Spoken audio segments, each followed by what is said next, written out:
Assalamualaikum warahmatullahi wabarakatuh. Bismillahirrahmanirrahim. Alhamdulillahi rabbil alamin. Wassalatu wassalamu ala asyrafil anbiya'i wal mursalin Sayyidina Muhammadin wa ala alihi wa ashabihi ajmain. Amma ba'd. Hadirin jamaah salat Isya dan insyaallah tarawih yang dirahmati Allah SWT. Alhamdulillah pada kesempatan malam hari ini kita bisa hadir kembali di masjid yang kita cintai ini untuk menghidup-hidupkan malam bulan Ramadan kita. Mudah-mudahan amal-amal kita di bulan Ramadan ini sejak kemarin sampai besok di akhir termasuk amal yang diterima oleh Allah SWT. Allahumma amin. Salawat serta salam adalah kita aturkan pada junjungan kita, suri taruhan kita baginda Rasulullah Muhammad sallallahu alaihi wasallam, pada para keluarganya, para sahabat-sahabatnya, serta para pengikut-pengikut setia sampai akhir zaman. Pada kesempatan malam hari ini saya akan menyampaikan tema tentang kepribadian Islam atau pribadi yang Islami. Misalnya adik-adik perlu judul biar ditulis dulu judulnya. Berbahagia rahimakumullah. Kalau kita mendidik anak kita tentu perlu ada target. Kira-kira anak yang berhasil menurut kita itu yang seperti apa? Apakah yang memang nilainya tinggi? Apakah yang fisiknya bagus? Anaknya ganteng, cantik, kerja di tempat yang basah, jadinya tukang air ya? Atau yang semacam itu? Kita kadang-kadang perlu gambaran seperti apa gitu. Atau sebaliknya, kalau kita sudah punya anak yang dewasa, kita yang cari menantu yang seperti apa? Apa yang sudah punya mobil, yang punya pekerjaan tetap, apa yang punya rumah sendiri dan sebagainya. Itu adalah gambaran bagaimana kita menilai seseorang. Apa yang akan kita gunakan untuk menilai gitu. Nah, terkait dengan itu Rasulullah SAW pernah menyampaikan satu hadis tentang bagaimana Allah menilai kita. Dia menyampaikan kurang lebih, innallaha la yanzuru ila suwarikum wala amwalikum walakin yanzuru ila qulubikum wa amalikum atau kama qala. Sesungguhnya Allah tidak melihat kepada wajah-wajahmu, tidak melihat kepada harta-hartamu, tapi melihat kepada hati-hatimu dan amal-amalmu. Berbahagia rahimakumullah. Dari situ Allah menyampaikan kepada kita bahwa wajah-wajah kita tidaklah penentu kita baik atau buruk. Yang ganteng, yang biasa, yang maaf kurang beruntung, wajahnya kurang cakep, yaitu tidak penting bagi Allah. Yang penting bukan itu. Demikian pula yang punya rezeki banyak, kaya raya, itu masing-masing ada nyun sewu, ada resikonya karena harus mempertanggungjawabkan uang yang didapat, harta yang dipunyai. Demikian pula yang tidak punya uang, meskipun tidak harus bertanggung jawab, tapi di dunia juga tidak mudah karena hartanya sedikit, kebutuhan naik terus dan sebagainya, sama-sama berat. Maka di situ bukan penentunya bagi Allah SWT. Tapi dilihat adalah hati kita dan amal perbuatan kita. Apa yang dimaksud hati yang seringkali kalau dibahas jadi mendalam dan rumit gitu. Hati atau qalbun dalam bahasa Arab artinya bolak-balik kalau secara bahasa. Dan di dalam Nabi mengatakan qalbu itu di sini, di dada. Kalau hati dalam bahasa biologi nanti masuknya ke hepar, perut. Maka dalam para ulama lebih suka mendefinisikan hati yang lebih dekat secara fisik adalah jantung. Pertanyaannya, jantung itu apa hubungannya dengan amal kita? Kita juga agak bingung. Tapi para ulama lebih memudahkan lagi secara operasional. Yang disebut hati di sini bukanlah jantung yang kita tidak bisa kendalikan sama sekali, tapi adalah bagaimana cara berpikir kita yang terpengaruh dari pemahaman yang ada pada kita itu. Itulah yang disebut sebagai hati yang mudah kita ukur, mudah kita gambarkan bagaimana itu memperbaiki hati, bagaimana meningkatkan kualitas hati dan sebagainya. Berbahagia rahimakumullah. Kalau Allah melihat kepada hati dan amal perbuatan kita, pertanyaannya bagaimana kita memperbaiki hati kita. Hati nanti hubungannya kalau ibadah adalah dengan niat. Hati hubungannya dengan mensikapi orang lain adalah agar kita tidak iri, agar kita tidak dengki, agar kita berprasangka baik pada orang dan seterusnya. Itu adalah terkait dengan secara operasional dengan pemikiran, pemahaman kita. Oleh karena itu, kalau kita ingin punya hati yang baik, maka harus kita isi pemikiran kita, pemahaman kita dengan hal-hal yang baik. nonsens kalau kita mengisi dengan hal yang buruk, lalu tiba-tiba berharap anak-anak kita jadi baik atau kita jadi orang baik. Kalau tidak pernah diberitahu yang baik, tidak pernah melihat contoh yang baik, tidak pernah diberikan gambaran-gambaran bagaimana baiknya orang yang baik, tentu akan sulit. Oleh karena itu menjadi tantangan bagi kita sekalian di zaman era informasi seperti ini, bagaimana kita bisa memfilter hal-hal yang begitu rupa masuk ke dalam rumah-rumah kita, pada gadget-gadget kita itu dengan hal-hal yang baik yang diharapkan sedikit demi sedikit akan memperbaiki hati kita. Maka kalau ada kesempatan untuk belajar agama, memperbanyak ilmu agama, mengikuti majelis-majelis taklim, hal-hal yang lain itu sedikit atau banyak itu akan terus menerus akan memperbaiki pemikiran dan nanti akan memperbaiki hati kita. Kalau sama sekali tidak pernah diisi dengan yang baik, bagaimana mungkin? Misalkan kita melihat kepada anak kita, ayo besok sholat subuh, sebelum sholat subuh sholat 2 rakaat, sholat sunat. Wah, sholat subuh aja males sih, berat. Lagi sholat sunat 2 rakaat, kan hanya sunat, tidak wajib kan? Gitu. Kalau anak sekarang kritis-kritis padahal ngeyel gitu ya. Tapi kalau dia dituntun dengan cara yang baik bahwa sholat sunat sebelum subuh itu pahalanya luar biasa. Oh, pahalanya? Iya. Apa sih, berapa pahalanya? Orang yang sholat sunat sebelum subuh pahalanya adalah lebih baik daripada dunia seisinya. Kalau ibu tahu isinya bumi, isinya dunia itu isinya bumi gitu ya. Apa saja sih? Isinya kan banyak sekali yang luar biasa.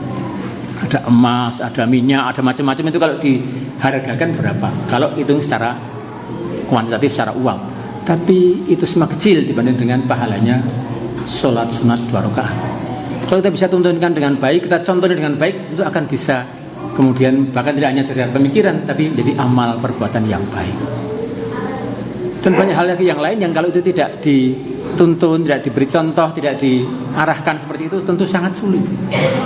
Oleh karena itu maka kita patut untuk memikirkan, mengupayakan bagaimana kita dan mungkin anak-anak kita bisa punya pemikiran-pemikiran yang kemudian menjadi punya hati yang baik.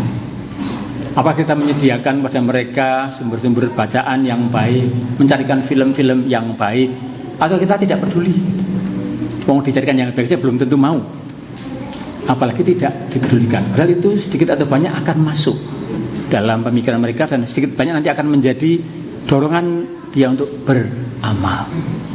Mari, ini tantangan di era informasi sekarang ini memang sangat luar biasa. Bagaimana kita bisa memberikan hal yang baik dan menyajikannya dengan yang baik pula. Nah, karena saya merasakan anak saya sendiri juga diajak begitu tidak mau. Pertanyaannya kenapa? Kenapa sih kok yang baik-baik kok tidak menarik, katanya gitu. Waduh. Jadi yang baik pun harus dikemas dengan cara yang menarik. Bagaimana ya, buat film tapi isinya itu bagus, tidak terlalu menggurui tapi mengajak pada yang baik misalkan. Dan bagaimana kita mengisi anak kita dengan hal-hal yang baik, harapannya nanti akan sedikit atau banyak dengan dibimbing oleh orang tua dan lingkungannya akan menjadi hatinya bisa jadi baik. Untuk bahagia rahimakumullah. Yang kedua, amal kita. Allah akan melihat pada amal kita. Nah, amal itu sangat erat hubungannya dengan pemahaman. Kita tidak ada nilainya kalau beramal itu niatnya tidak betul. Misalnya kata dengan ibadah, Sewu datang sholat hanya ikut-ikutan saja, atau bahkan hanya kesini pengen ketemu dengan temannya, tentu lain nilainya. Kalau dia memang sadar ingin mencari ridha Allah Subhanahu Wa Taala.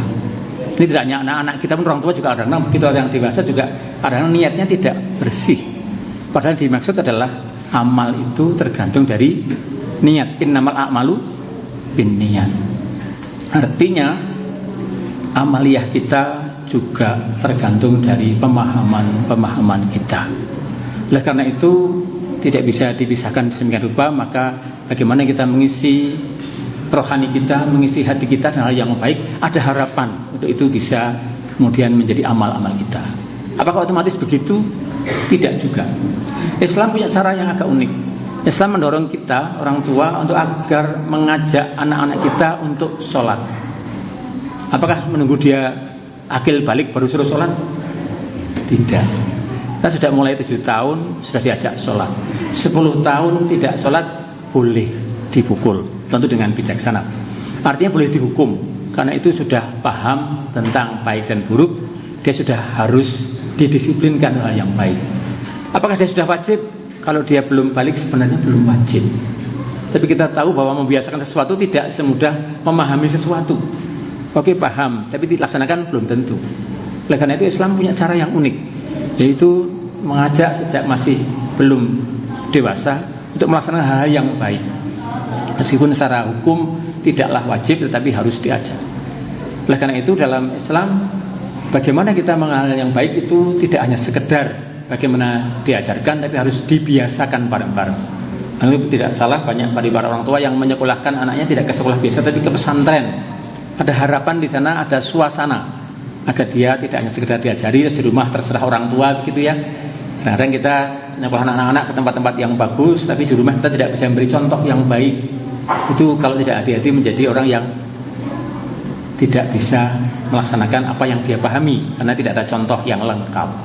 Karena itu harapannya kalau dibawa ke pesantren, harapannya tentu saja itu diajari yang baik, bareng-bareng ada temannya, ada contohnya dan sebagainya, sehingga bisa lebih masuk dalam perilaku, tidak hanya sekedar pemahaman. Oleh karena itu, hadirin berbahagia rahimakumullah, bulan Ramadan ini adalah salah satu cara Allah SWT untuk mendidik kita tentang masalah itu.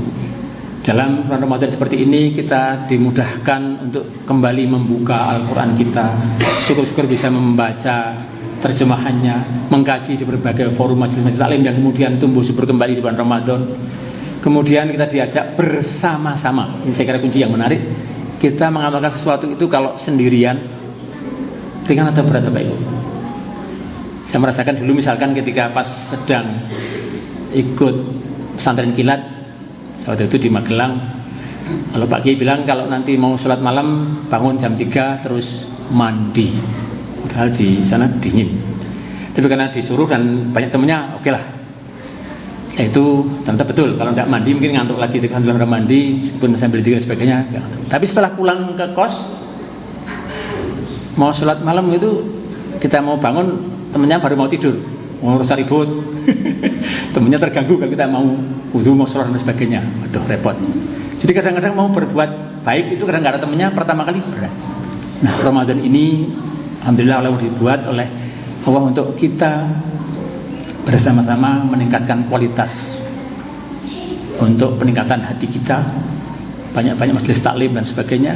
Juga dibiasakan untuk meningkatkan amal kita, tidak usah dipaksa-paksa. Alhamdulillah di masjid-masjid ramai, orang banyak juga membaca Al-Quran, banyak bersedekah, banyak sholat malam dan sebagainya. Alhamdulillah bisa.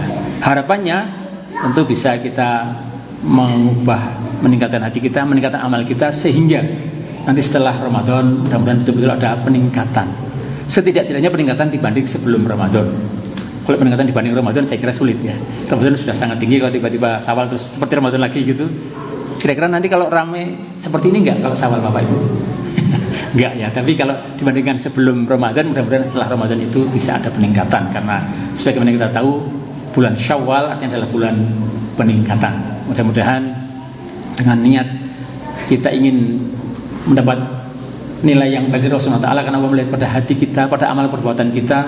Dan Ramadan adalah salah satu penataran besar yang disiapkan oleh Rasulullah Ta'ala kepada kita kaum muslimin untuk sama-sama meningkatkan diri, memperbaiki diri. Mudah-mudahan ini betul-betul bisa menjadi suatu momentum kita untuk meningkatkan diri, dan kita sebagaimana firman Allah tadi, firman Allah di dalam masalah Ramadan ini, la'allakum tattaqun, orang-orang yang terus berproses untuk takwa dan takwa. Mudah-mudahan ini bermanfaat, paling tidak untuk saya sendiri dan syukur bagi Bapak Ibu sekalian. Kalau ada kurangnya saya mohon maaf. Wabillahi taufiq wal hidayah. Assalamualaikum warahmatullahi wabarakatuh.